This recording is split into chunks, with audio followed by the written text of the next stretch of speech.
A ver si ya... bien, exactamente. Ahora ya veo que estamos en Facebook Live, por lo tanto, estamos también en el Zoom, aquí en directo, pues podemos empezar nuestro programa de hoy, el cafecito con Europa de hoy. Muchísimas gracias a todos aquellos que están con nosotros y bienvenidos a las redes sociales de la Unión Europea, en una edición más de El Cafecito con Europa. Me vais a permitir explicaros muy brevemente, recordaros, para aquellos que ya lo conocéis, pero para los demás explicaros en qué consiste, cómo funciona el Cafecito con Europa y luego podremos empezar la discusión de hoy, que sé que hay mucho interés. Yo soy Diego Mellado, yo soy el embajador de la Unión Europea y suelo ser el que anima y el que dinamiza este espacio cada 2 semanas. Como sabéis, el Cafecito con Europa es un espacio que antes era presencial, ahora lo hacemos virtual, en Zoom y en Facebook Live. Es un espacio en el que buscamos temas de conversación que sean de interés en Europa y en el Perú. Buscamos también un público joven, que es el que nos va siguiendo ya desde hace más de 1 año y medio, que tenemos el Cafecito con Europa, y buscamos generar un diálogo a través de especialistas, de expertos, de personas que tienen una experiencia directa aquí en el Perú, como son nuestros amigos Arlet Euler y Palmiro Campo, que están con nosotros hoy, y intercambiar impresiones y daros la posibilidad también de participar. Por lo tanto, yo lo que haré, después de unas breves palabras, le daré la palabra a nuestros invitados y después, en cada momento, como sabéis, vosotros podéis intervenir. O sea que podéis pedir la palabra directamente, lo que estáis aquí en la sala Zoom, enviando un mensaje al chat diciendo que queréis intervenir o enviando una pregunta. Y los que nos seguís por el Facebook Live también podéis hacer comentarios, los iremos siguiendo e intentaremos también tomar algunas de las preguntas para que puedan ser contestadas aquí en directo. ¿De acuerdo? El espacio, como sabéis, tiene una duración limitada. En cuanto yo le dé la palabra a nuestros amigos, pues a partir de ahí estaremos juntos durante 45 minutos. Por lo tanto, se busca generar un diálogo dinámico y directo entre todos nosotros. Y yo siempre pues hago, antes de empezar, un pequeño apunte, una referencia a Europa, porque mientras tanto en Europa, ¿qué está pasando? Y precisamente el tema que nos ocupa hoy es un tema de interés fundamental en Europa también, ya sea en España, en Francia, en Italia, en Alemania, en todas partes la cuestión del sector gastronómico se plantea de manera muy aguda. También hemos sufrido un parón económico a causa del confinamiento y los restaurantes de todos los países europeos se han cerrado. En Europa, sin embargo, ya estamos abriendo. Esta misma semana, por ejemplo, desde el lunes en Bélgica, ¿no? Han abierto, la semana pasada en España, los restaurantes han abierto, en Francia, anteriormente incluso unas semanas antes en Alemania, en Dinamarca, en los países nórdicos. O sea que nosotros ya estamos abriendo, o sea, estamos ya viendo cuál es la experiencia de los restaurantes que tienen que recuperar el tiempo perdido, pero que tienen que transformarse. Entonces hay algunas experiencias desde Europa, no sé, quizá lo hayáis visto en televisión, pero los clientes tienen que adaptarse a una nueva realidad, a normas de higiene que son un poco extrañas, a veces incluso mamparas de plástico para separar a los comensales, montones de gel hidroalcohólico. Espero, de hecho, que no cambien la carta de vinos por una carta de gel hidroalcohólico, ¿no? Del futuro en los restaurantes, porque está por todas partes, ¿no? Por lo tanto, es una nueva realidad. Los restaurantes tienen que adaptarse. Han integrado el delivery, el reparto también en Europa, pero sigue siendo fundamental el espacio abierto. En Europa se está intentando ocupar las calles, las aceras, en las terrazas, ¿no? Es una de las opciones y desde luego veremos en los próximos días y semanas cómo se va adaptando. Pero ahora lo que nos interesa también es ver cómo está la situación aquí en el Perú. Aquí todavía no se han abierto los locales. Yo creo que eso es algo que quizás para la fase siguiente, pero ya podéis hacer reparto, ya hay delivery y ya ha habido una transformación del sector. Entonces me gustaría saber de Arlet y de Palmiro, ¿cómo estáis afrontando esta nueva realidad? ¿Cómo se estáis adaptando? ¿Y cómo veis el futuro del sector gastronómico aquí en el Perú? ¿Y qué tipo de enseñanzas, si hay alguna a estas alturas, veis desde Europa? Arlet, quizá podemos empezar contigo, tus impresiones, ¿cómo ves la situación?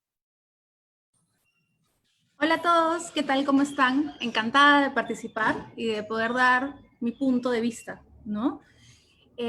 Han sido meses muy duros, han sido más de 2 meses cerrados, paralizados. En realidad hemos sido de los pocos países que que las medidas han sido más restrictivas y más estrictas, ¿no? Igual todo se ha ido viendo sobre la marcha, las reglas tampoco fueron muy claras desde un inicio, entonces para poder activarnos y poder hacer los protocolos, los que somos cocineros y trabajamos en cocina, sabemos que las BPMs, las buenas prácticas de manipulación, se deben de hacer, ¿no? Más allá de un COVID.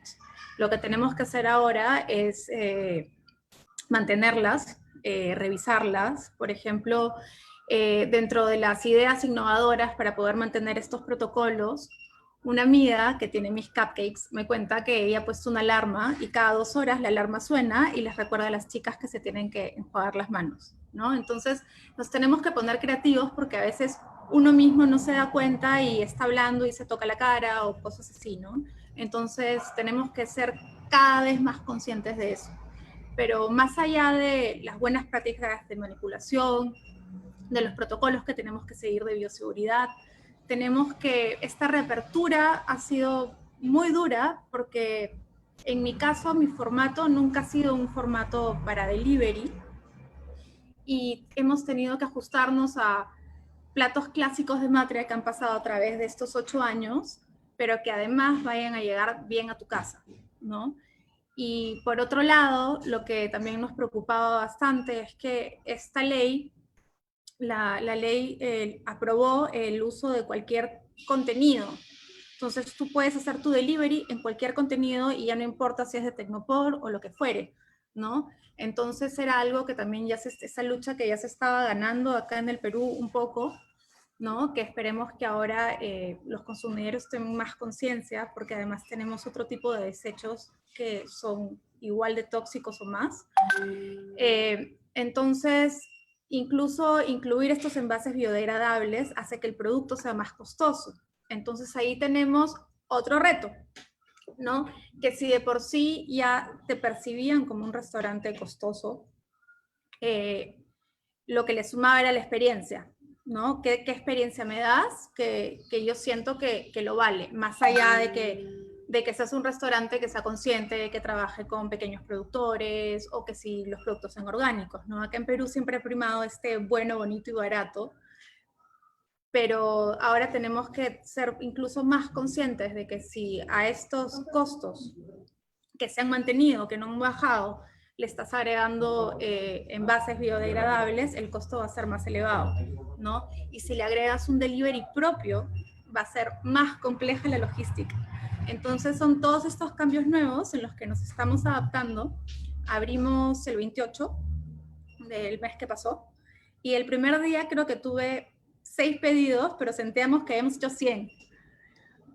Y bueno, igual todos preocupados por cómo va a llegar a la casa también la temperatura, todo eso es nuevo para nosotros. Entonces, el tema de utilizar servicios como Globo o Rappi es un poco complicado también porque no sabemos si están siguiendo los protocolos y todos los días sale alguna noticia diferente.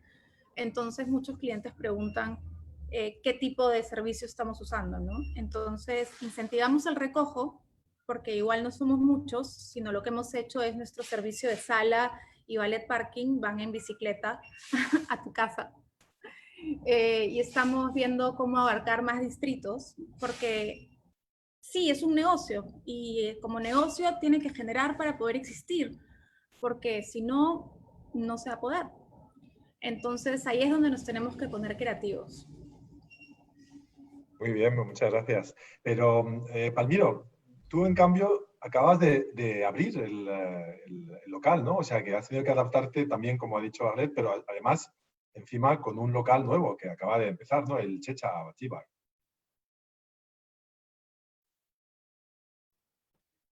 Bueno, gracias por la invitación. Contento de poder estar con ustedes. Claro, Checha inició 4 meses de vida operando con el formato que ya tenía pensado siempre como, perdón un ratito, me ha salido un mensaje aquí en la pantalla. ¿Se me escucha? Sí. No, ya, perfecto. Y en este caso, la propuesta siempre estaba pensada con miras a tener un largo recorrido, ¿no? Pero apareció esta situación que nos paralizó a todos, y después de haber hecho un primer cambio de carta, en el camino tuvimos que adaptar esa carta para un servicio normal a una carta de delivery, ¿no? Por completo. Y en realidad a nosotros nos costó, siempre el proyecto nació con la idea por ejemplo, en las técnicas culinarias que normalmente usamos muchos cocineros, está la técnica de cocción al vacío, y el restaurante nació con una idea de no utilizar el vacío porque quería ser un restaurante low-tech, o sea, sin muchas técnicas de alta tecnología, sino un poco más de técnicas rústicas aplicadas al producto, ¿no? Y en ese sentido, cuando nos cae esta pandemia y resulta que el delivery es el nuevo formato, obviamente la logística del manejo en las técnicas de empacado eran lo propicio para operar más rápidamente, con mayor funcionalidad, ¿no? Pero nosotros ya nos encontramos en esa mitad de camino, entonces tuvimos que hacer esa adaptación, negociar creo que lo más importante de toda la decisión de si el negocio iba para adelante o no, era la negociación con el casero, con el arrendatario, que en este caso logramos hacer una buena negociación, que es hasta diciembre, y vamos a ver cómo avanza, ¿no? Pero en ese sentido, ese fue el detonante que nos hizo decir, ok, si se pudo, entonces a partir de ahí adaptémonos, ¿no? Y fue un proceso duro, como comenta Arlet, para todos, de hecho, el haber contratado un equipo, el haber entrenado al equipo, el haber afianzado ya este equipo nuevo de trabajo, que es difícil hacerlo en el tiempo y levantarlo rápidamente desde cero también. Entonces, tuvimos que darle la espalda a una gran parte del equipo, ¿no? Pero en ese sentido, considero que gracias a Dios pudimos avanzar bastante rápido. Acatamos todos los protocolos de bioseguridad, como en alguna conversación anterior hemos tenido, ¿no? Todos los EPPs, los puntos críticos de control, cosa que ya se hacía, pero no con esta visión de bioseguridad para un virus, ¿no? A nivel mundial. Y en ese sentido, nos adaptamos con un formato más sencillo de la carta, y buscamos que el comensal tenga la experiencia de tener acceso a buena comida y sin ninguna complicación a la hora de poder regenerarla o calentarla, etcétera, ¿no? Y en estas 2 últimas semanas que hemos empezado a operar, está yendo bien, no nos podemos quejar. Se implementó también una venta de verduras y frutas de nuestros propios proveedores, algunos de ellos productores, y eso nos ayudó a tener el oxígeno para seguir pensando en los cambios posteriores, ¿no? Básicamente eso, pero sí fue un reto el cómo nace el negocio. O sea, nosotros hemos vivido en este sentido el antes, o sea, restaurantes de muchos de mis colegas, como el caso de Arlet, ya tenían una trayectoria larga operando. En nuestro caso, empezábamos y obviamente la idea era poder hacer toda una experiencia, ver la parte artística de lo que tiene la gastronomía, no pensando en solamente un producto final para llevar, ¿no? Pero nos hemos adaptado bien, y creo que ahora el reto está en compensar la parte del negocio. Como bien decíamos, que esto finalmente sí es un negocio, pero también donde nace la fuente de inspiración más allá del negocio, que es la que nos motiva a muchos cocineros, ¿no? El poder tener esa experiencia en mesa, en servicio, etc. Volverá seguramente, veremos cómo vuelve, y estamos todos para sumar a esos posibles escenarios y estar preparados para alguno de ellos. Sí, muchas gracias, Palmiro y Arlet, porque yo creo que tenéis aquí la misma experiencia, ¿no?, que están teniendo los cocineros en Europa, ¿no?, ya sea en España o en Francia, en Bélgica. Además, supongo que estaréis en contacto, ¿no?, porque vosotros habéis trabajado en Europa, ¿no?, en varios restaurantes, en varios países. Pero hay un tema que habéis mencionado los dos y que en realidad es fundamental, que es la relación también con el cliente, ¿no? Porque ahora, bueno, el cliente, por un lado, aquí en el Perú, bueno, no puede ir todavía al restaurante, en Europa sí. Eso es un poco la duda que todavía le queda a muchos cocineros, ¿no? ¿Qué tipo de relación? ¿Cómo van a ofrecerle una experiencia gastronómica como la que le ofrecían antes? Pero ¿cómo se ve aquí en el Perú la relación con el cliente? A través del delivery es más complicado, Aunque algunos tenéis fórmulas donde se puede recoger, ¿no? Directamente. Yo creo que en Matria y probablemente en Checha Tíbar y en otros sitios. O sea, ¿cómo conectar con el cliente? Porque luego, más adelante, se van a abrir otra vez vuestros locales, ¿no? Y hace falta que la gente vaya. Bueno, esperemos que sea pronto. Matria, nosotros tenemos una terraza y tenemos en la fachada las ventanas de Matria son mesas. Entonces eso también es lo interesante, ¿no? Ahorita estamos atendiendo el lado del recojo por las ventanas y estamos cumpliendo con todos los protocolos. Yo acá tengo una pregunta de Irma Estela Morales Pinto, que me pregunta cómo asegurar que el proceso de delivery no contamine los productos. Nosotros también nos hemos hecho la misma pregunta 1000 veces. Lo que sí nos queda claro es que, y lo ha dicho varios doctores, es que el COVID no se transmite por el estómago, el COVID se transmite por las vías respiratorias. Entonces es importante tenerlo claro.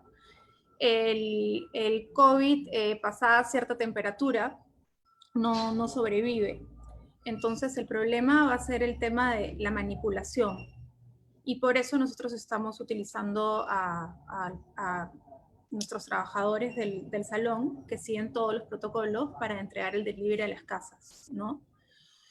Por otro lado, el tema del plástico de un solo uso, sí, es lo que a todos nos vuelve locos, a todos los que somos conscientes, pero sí es cierto que con el empaque al vacío, por lo menos si no, o sea, hay que incentivar el uso de empaque no necesario, o sea, no innecesario, ¿no? De repente no el uso excesivo, porque sí vamos a tener que utilizar empaques. Por ejemplo, si te llega un plato empacado al vacío, lo puedes regenerar en agua hirviendo sin abrir el empaque y así también te da más tranquilidad, ¿no? Muchos clientes nos están pidiendo, es más, que les enviemos, si podríamos enviar todo lo que pidan así, ¿no? Porque se sienten más tranquilos y más seguros. Entonces tenemos que ir viendo también cómo lo manejamos. Ahora, también me están preguntando cómo es la relación de los restaurantes con los mercados locales y agricultores. Yo tengo, por ejemplo, un proveedor de hongos frescos que me manda hongos desde Cusco. Bueno, yo he mantenido la relación con todos mis proveedores, que en la mayoría son los mismos, son proveedores chicos, son los mismos agricultores, y estamos viendo cómo solucionar el tema logístico, que es complicado, pero los hongos me los están enviando por tierra desde Cusco.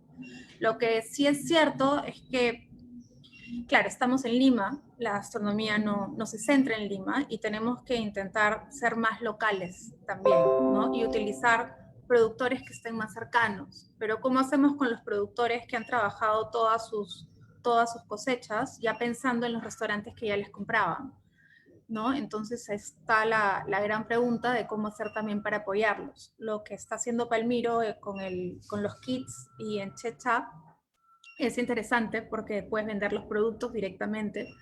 Yo estoy en la despensa de Matria, estamos vendiendo las bases y las salsas de Matria que ya antes vendíamos, pero además estamos vendiendo café de uno de nuestros productores con los que trabajamos y también cacao, ¿no? Cosa que así también los apoyamos. En realidad te está sirviendo como un canal más de venta. No estamos ganando sobre el precio para ellos, ¿no? O sea, la venta es directa para ellos. Sí, Palmiro, sobre el tema ese creo que tú tienes una buena experiencia también, la relación con los productores, porque es algo fundamental. Ahora también tienen que adaptarse, ¿no?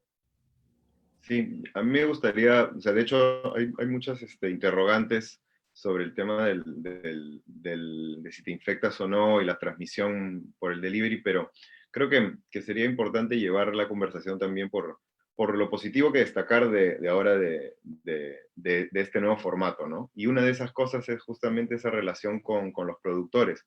Antes, por ejemplo, simplemente utilizábamos la materia prima que nos daban y la transformábamos en algo para terminar un plato, pero ahora ese plato no digo que sea efímero, lo comías en el restaurante, te llevabas una experiencia, pero el convertirlo en un producto final, como lo que menciona Arlet, de desarrollar un nuevo producto, es una nueva oportunidad de mercado también, y que le da exhibición más tangible al mismo productor o proveedor. Y esto se crea una suerte de cadena de colaboración que se notan, ¿no? En la motivación de la gente, el querer ayudar, y que luego se hace mucho más visible en esta suerte de productos que se pueden desarrollar. Se están haciendo bastante de estas colaboraciones, muchos restaurantes han innovado, innovado en todo sentido, innovado en el hacerlo en su local y en hacerlo por primera vez en un desarrollo de un market, ¿no? Entonces, esto da la oportunidad de ser vitrina para muchos de esos proveedores que hoy en día también están creando marcas y ya no te venden solamente su producto en materia prima, sino en envase, en producto final. Y eso está bonito, ¿no? Sí. Mira, tenemos en la sala, tenemos a alguien que pide la palabra, a Leonel, tengo aquí, Leonel Jesús, ¿verdad? Hola, Entonces, podemos activar el micrófono. Tienes la palabra. Una pregunta. hola, ¿qué tal? ¿Sí me escucha? Muy buenas tardes. Sí, sí. ¿Qué tal? Buenas tardes. De nuevo, ¿no? Agradecer a la señorita Chef Arlet, al chef Palmiro Campo y al moderador Diego Mellado por esta charla que nos hace falta a varios, ¿no? A, todo, a todos dirigidamente a la gastronomía. Bueno, para empezar, mi pregunta sería esta. Lo que yo podría decir es que a lo que nos falta a los cocineros peruanos, ya sea un conocido o a un empírico, ya tenga un local pequeño, lo que le faltaría es tener un apoyo del Estado o gobierno de lo que vendría a ser formalizar al cocinero. Somos ya casi 6 o 7 veces galardonados como la mejor gastronomía del mundo, pero no hacemos crecer más de lo normal.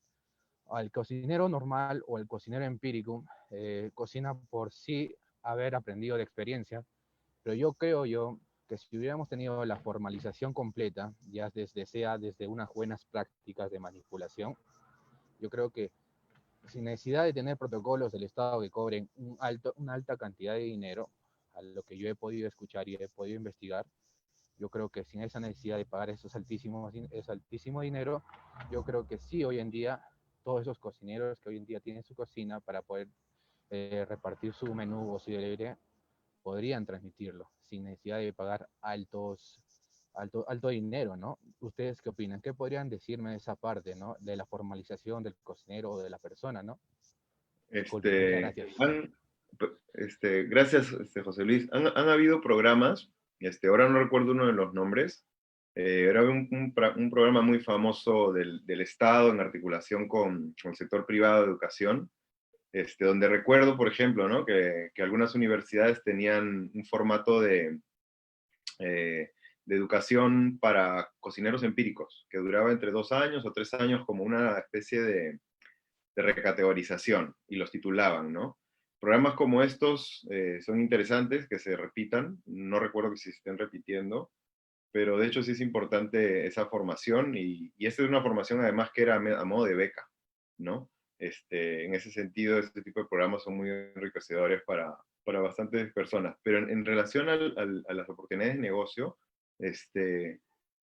o sea, quiero recalcar que, de hecho, mucha gente la está pasando duro, sobre todo los dueños de negocios en restauración, pero de todas maneras, en lugar de ver esa parte, es importante ver la parte positiva como conversábamos, ¿no? Porque ahí podemos rescatar un montón de ideas nuevas, ¿no? Y en relación a negocios pequeños, yo tengo colegas que de repente no tienen un restaurante o una razón social, o un local físico, mejor dicho, porque razón social sí, y que están operando de boca a boca. Digamos que no es la manera formal, porque necesitas tener un permiso de producción y de Ministerio de Salud para operar un restaurante como tal, ¿no?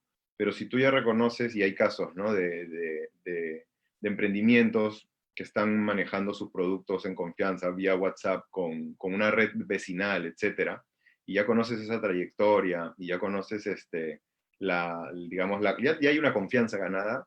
Yo creo que estos pequeños canales se están dando, ¿no? Y no están evitándole la oportunidad a otras personas a hacer negocios con miras a formalizarse, ¿no? De todas maneras, ahí también es un arma de doble filo, digamos, ¿no? Hay un riesgo, una cuerda muy, muy delgada, por un lado, el de hacer un negocio sin escrúpulos y sin acatar ninguna de las normas, y por otro lado están las personas que probablemente sí tienen esos conocimientos, pero no necesariamente han podido llegar a formalizarlo, ¿no? Porque hay hay una cadena y todo un proceso que no es tan rápido de aplicar, digamos, ¿no? Bueno, Sí, Arlet. sí, en cuanto a las escuelas privadas para formar cocineros o dentro del sector de servicio de gastronomía, yo soy profesora en la Católica y en realidad no le podemos decir a una institución privada cuánto puede o debe de cobrar, ¿no?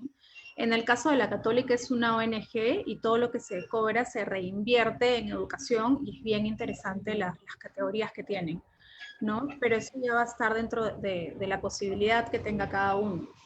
En cuanto al Estado, sí sería increíble que puedan haber más y mejores iniciativas de apoyo, pero sí es cierto que dentro del sector de educación hay una brecha muy grande en general, no solo en gastronomía, que se tiene que evaluar, ¿no?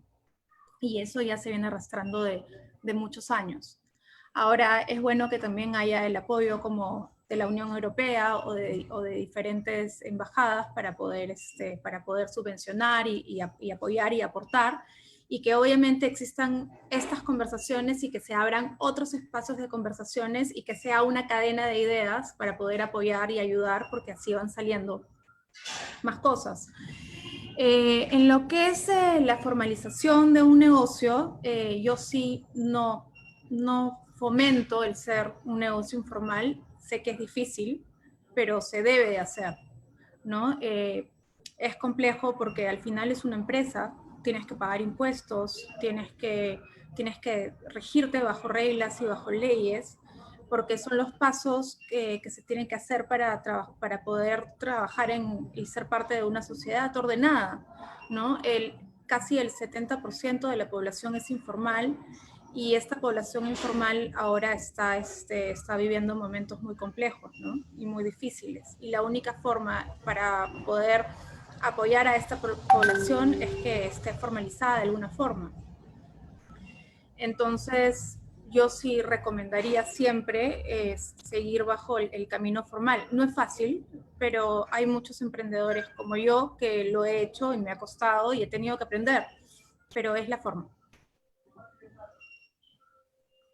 Sí, muchas gracias. Veo aquí entre las preguntas, o sea, en el Facebook Live, varias preguntas que preguntan cómo vais a hacer para ofrecer la experiencia de servicio, ¿no? En realidad creo que este tipo de preguntas habría que plantearlas más bien dentro del marco de una apertura de los locales, ¿no? Que además es lo que está pasando en Europa en este momento, ¿no? Lo que se plantea es cómo se abren los locales. Y por cierto, cuando se abren los locales, en España, en Francia, todavía se hace reparto, delivery. O sea que el delivery ya se integra en el modelo de negocio. Incluso aquellos que no lo tenían antes ya no tienen más remedio. ¿Por qué? Porque van a poder ocupar menos espacio, hace falta distancia entre las mesas. Pero vosotros estáis pensando ya, o sea, el sector gastronómico peruano ya está pensando en cómo abrir los restaurantes, qué tipo de espacios se van a ofrecer, qué tipo de experiencia. Comentábamos, creo, con Arlet el otro día que, por ejemplo, en lugares como la avenida La Mar se podrían habilitar grandes espacios para terraza, ¿no? Se podría incluso peatonalizar. Eso se está haciendo, por ejemplo, en París, en Madrid, en Barcelona, en Londres. En varios sitios se están transformando el espacio en terrazas porque hay menos riesgo de contagio, ¿no? en el exterior. Por tanto, ¿cómo estáis planteándose ese tema? ¿Y qué tipo de experiencia pensáis que vais a poder ofrecer? Porque yo creo que es fundamental abrir, habrá que abrir. Bueno, yo creo que hay que ser realistas, ¿no?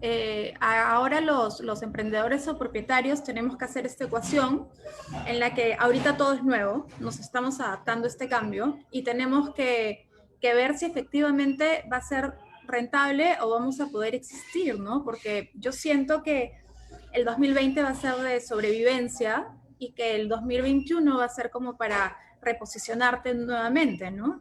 Entonces, si lo tomas como una economía de guerra, por así decirlo, y puedes mantener el delivery y tal vez en una siguiente fase, abrir con la mitad del aforo, puedas llegar a tus gastos fijos, ¿no? Palmiro tiene la suerte de que el alquiler, que he podido negociar el alquiler. En mi caso, yo no he podido negociar el alquiler. Entonces, vamos a ver cómo se va dando, y si no, me voy a tener que adaptar y reformular y de repente encontrar un nuevo espacio de Dark Kitchen. Podría ser una realidad. La idea es mantener Matria, ¿no? En cuanto al servicio, yo creo que igual se puede ofrecer la experiencia. Es una experiencia diferente. Ahora todo es digitalizado.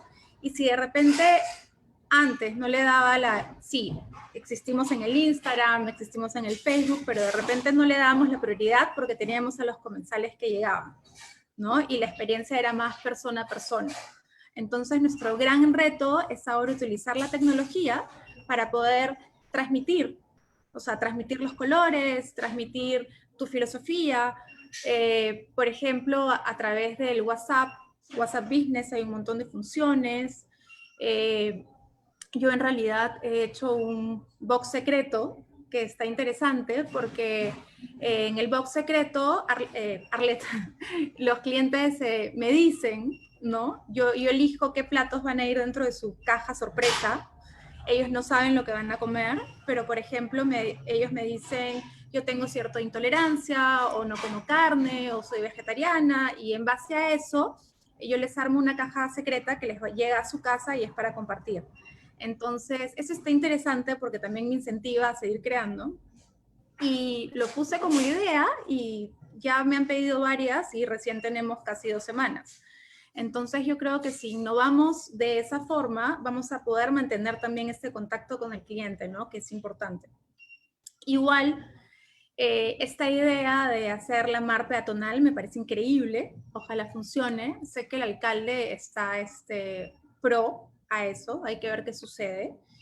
Y vamos viendo cómo se van dando las cosas, ¿no? En el camino. Sí, Palmiro. Sí, que es así, ¿eh? Realmente las cosas están tan cambiantes que nos tenemos que plantear distintos escenarios muchas veces. Entonces, tomar decisiones ya de ese plano, ¿no? Es estructural, de generar un cambio en la ciudad, es una decisión que, o sea, es una idea y se tomará conforme se vaya viendo cómo cambia el panorama, cómo se adapta, ¿no? Este, em, el servicio es una de las cosas que creo que más nos gustaba dentro de la cocina, que lo que más extrañamos, pero definitivamente se distingue un negocio con el tipo de servicio en todo nivel, no necesariamente con una interacción personal directamente, ¿no? Sino también con las diferentes plataformas que hay hoy en día como para poder adaptarnos. Ya desde hace un tiempo las plataformas virtuales se habían convertido en nuestro máximo medio de comunicación después del habla directa con nuestros clientes. Entonces, hoy en día incluso nos sirve como método para poder comunicar toda una carta, ¿no? Y una propuesta. Realmente me parece bien paja esto que comentaste, Arlet, lo destaco porque es una manera de llevar el servicio a casa, ¿no? En este caso ya no te sientas con un mesero a que te tome una orden de lo que tú puedes haber decidido o que te pueda aconsejar, sino más bien te pones en manos del chef, que es básicamente lo que hacías cuando ibas a un menú de degustación. Entonces, es una manera práctica de llevarlo a la casa, ¿no? Y por otro lado, es práctica, pero también si se vuelve común todo esto del delivery en casa, cosa que yo digo que sí se había ya estado volviendo común con las aplicaciones antes del COVID. Ya no pedíamos solamente comida rápida, sino ya habían restaurantes que te servían una cocina más elaborada. Entonces, si esto se hace común, que dicho sea de paso, se está volviendo más común, ideas como esta también nos ayudan de alguna forma, en algún escenario, ser más rentables, ¿no? Menos cantidad de personal en un sentido de sala, normalmente el porcentaje de tu área en restauración, el 60% debía ser el salón. Hoy en día te tienes que cuestionar si más adelante va a ser necesario un salón, y por un lado está lo que decían en el inicio, ¿no? Esa parte artística que nos empuja a poder llevar toda una experiencia o una expresión cultural en un servicio de un menú y la interacción con el comensal, pero por otro lado también el de buscar la motivación en el éxito de un negocio rentable y que esté más optimizado en todo sentido, ¿no? Y esas son las oportunidades que se presentan, ¿no? Y la cadena de valor está ahí. O sea, lo importante de esto es que no paren los restaurantes. Bien decíamos, sí se tiene que abrir, se tiene que seguir esto, porque detrás de cada restaurante o cada este tipo de formato de negocio donde Perú se ha convertido en líder, hay una gran cadena de valor detrás y mucha gente que necesita un trabajo, ¿no? Pero estos puestos también se van adaptando. Ya he visto casos, por ejemplo, en el rubro de los sommeliers o de la gente de servicio en sala, que están adaptando propuestas de comunicación con clases, por poner un ejemplo, incluso cobradas algunas vía formato de Instagram. Entonces imagínate, una plataforma de ese tipo definitivamente es mucho menos costosa que toda una instalación, lo que también representa una oportunidad para poder competir en otro tipo de niveles, ¿no? A las personas que de repente tenían la posibilidad de montar un negocio con un área de sala y todo esto, ahora también pueden competir ya de Dark Kitchen en Dark Kitchen, o sea, ya no se trata tanto del chef, sino del producto final. Entonces ahí hay un nivel de competencia que todavía estamos por ver, ¿no? Sí, es verdad que se ve cada vez más chefs, o sea, españoles y también franceses y otros, que han incrementado su presencia también en redes sociales, que ofrecen clases de cocina ahora. O sea, que también por ahí están innovando, ¿no? Y todo el saber hacer, toda la experiencia de los chefs ahora se está volcando en varios frentes diferentes, ¿no? Por lo menos eso es lo que estamos viendo en Europa. Pero veo aquí que tenemos a Rinaldo Rivera, que ha pedido la palabra, que quería hacer un comentario, que está aquí en la sala con nosotros. ¿Está Rinaldo? Hola, ¿cómo están? Buenas tardes, ¿qué tal? Diego, Arlet, Palmiro, ¿qué tal? Y con todos. Yo, particularmente profesional de alimentos, me llama mucho la atención el tema gastronómico y sé que a nivel nacional, aquí en Perú, la reactivación de la gastronomía es muy importante, es un factor económico muy importante que da trabajo a muchas personas. Sin embargo, creo que hay opciones importantes en esta etapa de desarrollo que habría que fortalecer las buenas prácticas de manipulación de alimentos, ¿no? Si bien es cierto, los chefs hacen la preparación con los cuidados que corresponden y todo su equipo gastronómico también, ahora el reto básicamente vendría a ser la distribución, ¿no? Y como dice Arlet, el tema de que en esta primera etapa sea rentable este negocio, ¿no? Porque al cambiar totalmente el sistema vía delivery, porque a pesar de que los restaurantes abran, es muy probable que la gente por mucho tiempo, pongámosle un número, 6 meses, haya facilidad de que no vaya todavía a los restaurantes, ¿no? Y para alguno que está totalmente soportado financieramente puede funcionar. Quizás 6 meses pueda funcionar. ¿Qué pasaría con los pequeños negocios que van recién activándose, que recién gastronómicamente van funcionando en actividades? Y eso es lo que a veces no podemos visualizar, ¿no? Como peruanos en general. Entonces, sí me gustaría saber dentro de las actividades gastronómicas qué es lo que se viene haciendo para fortalecer tanto las buenas prácticas de manufactura dentro del sistema gastronómico como también a estos pequeños restaurantes que van saliendo también poco a poco, ¿no? Si acaso existe, desconozco de algún tema, si existe alguna política que vaya un poco soportando esta transición, ¿no? Muy bien, Rinaldo, sí. Muchas gracias por tu pregunta. Arlet, Palmiro, ¿te da un comentario? Estamos ya en los últimos minutos. Nos va a ganar el tiempo.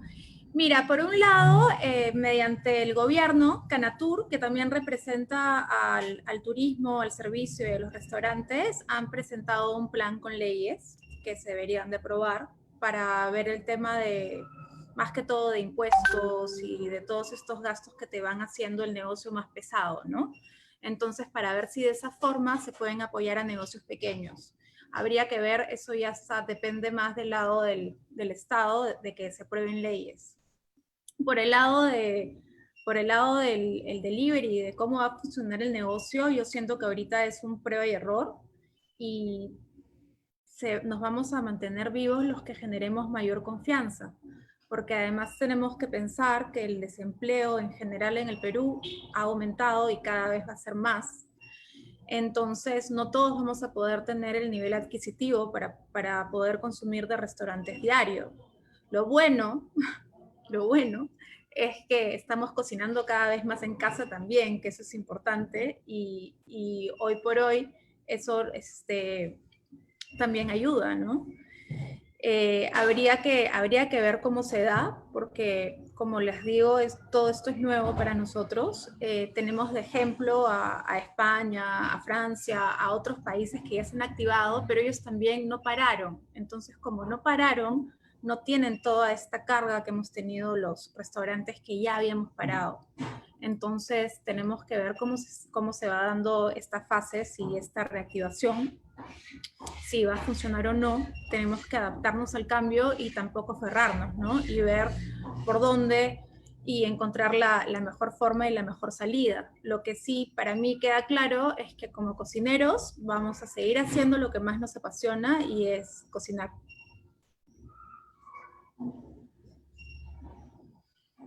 Sí, Palmiro, adelante.